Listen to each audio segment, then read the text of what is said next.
तुहरा गावे आई बिता बोलाई बुकिना हंस के एक लोटा पानी पियाई बुकिना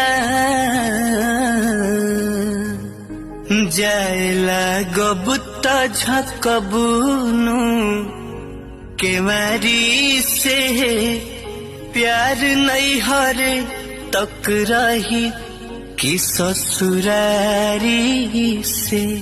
ए पहुना मिथले में रहूना, ए पहुना मिथले में रहूना, जौने सुख बा ससुरारी में, जौने सुख बा ससुरारी में, तहने सुख बा कहूना।